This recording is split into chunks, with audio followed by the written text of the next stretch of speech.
Aquele que nos convidou para estarmos juntos em torno da sua mesa, para celebrarmos com Ele, para estarmos focando a Ele, dando glórias ao seu santo e precioso nome. Que precioso momento é estarmos juntos diante do Senhor, diante da sua mesa, pois isto foi um pedido do seu coração. Que sempre que nós nos reuníssemos, pudéssemos estar nos lembrando da sua morte. Porque é tão importante nós nos lembrarmos da morte do Senhor Jesus até que Ele venha. Para nós tem também um significado tremendamente de valor. Porque naquela morte do Senhor Jesus, Ele, através dela, da sua própria morte, Ele matou a morte. Nós não temos mais que temer a morte, pois o Senhor Jesus, o amado da nossa alma, de uma vez para sempre, tratou deste assunto. Nós não temos mais medo da morte. Nós, então, quando olhamos para a morte do Senhor Jesus, devemos nos encher de regozijo, pois ali está decretada a nossa plena vitória na pessoa dele. Então é um momento, um grande privilégio estarmos juntos em torno da sua mesa, trazendo aos nossos corações esta lembrança. Mas nós sabemos que é muito mais do que uma lembrança, uma memória que acontece neste momento. É algo que toca a esfera espiritual, é algo que toca uma realidade acima da nossa compreensão. Nós damos muitas graças pela presença do Senhor em nós, entre nós. E estava pensando, irmãos, se nós pudéssemos olhar na perspectiva do Pai Celestial este momento, o que será que Ele gostaria de ver em nós? O Senhor, Ele busca algo no meio do seu povo, nesta pequena assembleia que está aqui. O que será que o Senhor quer ver em nós? O que Ele quer tocar quando nós nos reunimos? Irmãos, não há algo diferente que Ele queira tocar que não seja a própria pessoa gloriosa do seu Filho Jesus Cristo. Ele não está preocupado se nós conhecemos muitas coisas a respeito dele, do seu Filho, das coisas espirituais. Mas Ele quer verdadeiramente, ao nos ver, tocar o seu Filho Jesus Cristo. Aqui nós temos muitos batimentos cardíacos, cada um no seu próprio ritmo. Mas na esfera espiritual, quando o Pai Celestial olha para uma assembleia como esta, dentro desse valor espiritual, Ele quer perceber, ouvir apenas um batimento cardíaco, que tem apenas um único ritmo, que é o batimento cardíaco do seu Filho Jesus Cristo em nós. Ele quer sentir o aroma, sentir o bom perfume do seu Filho em nós. Agora, irmãos, como que isso pode ser possível? Como que o Pai pode alcançar isto em nós? Será isto possível? Para que isto seja uma realidade em nós, irmãos, se faz necessário que sejamos conformados à imagem de Jesus Cristo. Não há outra possibilidade de nós atendermos a este anseio do coração do nosso Pai, se a própria pessoa de Cristo não for formada em nós. Disto nós podemos levantar uma pergunta e buscar resposta. Qual pergunta que nós podemos levantar? O que nós entendemos por crescimento espiritual? O que nós entendemos por maturidade espiritual? Será que nós definimos estas situações como uma ampliação de conhecimento a respeito da pessoa de Cristo? Será que é nós nos formarmos academicamente com os conceitos doutrinários que estão expostos na Bíblia? Será isto crescimento espiritual? Nós vamos perceber, irmãos, que isso não tem nada a ver com crescimento espiritual. Crescimento espiritual está diretamente relacionado com a formação de Cristo em nós. Nós precisamos mais dele e menos de nós. Aí nós vamos estar, de fato, experimentando o que é um crescimento espiritual. O que é, de fato, ser santificado. O que é, de fato, ser conformado ou conformados à imagem de Cristo Jesus. Então, a questão não é quanto de Cristo nós conhecemos. A questão importante é o quanto de Cristo mesmo está formado em nós. Para tanto, há um texto na Palavra de Deus, lá do livro de Romanos, capítulo 8. Gostaria de ler esse texto com os irmãos. São 2 versículos que aqui se encontram. E esse texto, com os 2 versículos, já nos dão uma pista de como nós podemos atender o coração do Pai Celestial quando Ele olha para uma assembleia como esta. Como que Ele pode encontrar Cristo em nosso meio. Já vimos que se faz necessário a formação dele em nós.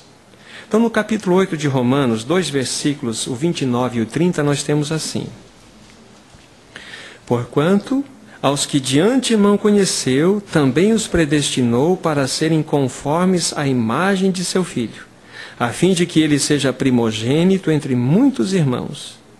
E aos que predestinou, a estes também chamou. E aos que chamou, a estes também justificou. E aos que justificou, a estes também glorificou. Irmãos, este assunto da conformação à imagem de Cristo Jesus é um assunto de valor eterno. Isto faz parte do propósito eterno de Deus. Podemos dizer, até pela leitura que fizemos, é algo que está no termo da predestinação divina para com os seus filhos. Há uma predestinação estabelecida por Deus. E isto vai ser levado a bom termo.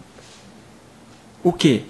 Que todos nós, todos aqueles que em Cristo Jesus nasceram de novo, estes serão conformados à sua imagem. Este é o propósito de Deus para todos nós. Desta forma, então nós podemos atender o anseio do Pai, quando nós nos reunimos para expressarmos unicamente um batimento cardíaco, que é do seu Filho Jesus Cristo. Mas esse texto ainda tem algo que pode nos mostrar uma verdade muito importante. Vimos aqui que nós fomos predestinados para ser conformados à imagem do Filho, à imagem de Cristo. Isso é algo que está no coração de Deus e Ele levará a bom termo em todos nós. Mas no versículo 30 nos diz algo importante. E aos que predestinou, a estes também chamou. E aos que chamou, a estes também justificou. E aos que justificou, a estes também glorificou. Aqui nós temos um quadro muito importante da palavra de Deus, que nós conhecemos como os atos unilaterais de Deus. Atos que somente podem ser executados pelo próprio Deus. E todas estas verdades descritas aqui estão relacionadas com estes atos unilaterais. Procede de uma única origem, o próprio Deus. E nós temos aqui a predestinação, o chamado, a justificação e a glorificação. Se nós fôssemos montar todas estas verdades aqui como se fosse uma corrente ligando uma a uma, como se fossem elos, dentro da nossa conceituação, nós vamos enxergar que está faltando um elo aqui. Que elo que estaria faltando nesta declaração unilateral do Senhor?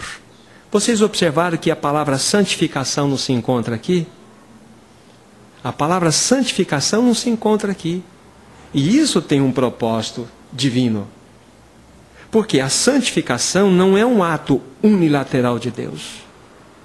Nós entendemos que a santificação, ela envolve a bilateralidade, é algo bilateral, que implica numa ação da plena e suficiente total graça agindo sobre nós, e do outro lado, nós respondendo à ação dessa graça, para que nós possamos então, em cooperação com o nosso Deus, de fato, estabelecemos aquilo que Ele quer realizar em nós, o processo de santificação.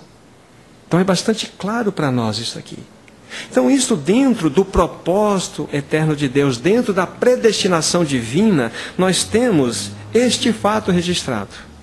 Mas nós precisamos sair desse âmbito, dessa esfera de realidade, de propósito de Deus, e descermos para o campo da prática. Como isso funciona dentro da realidade dia a dia, prática? Nós precisamos verificar como que Deus alcança isto em nós. E Deus tem os seus arranjos.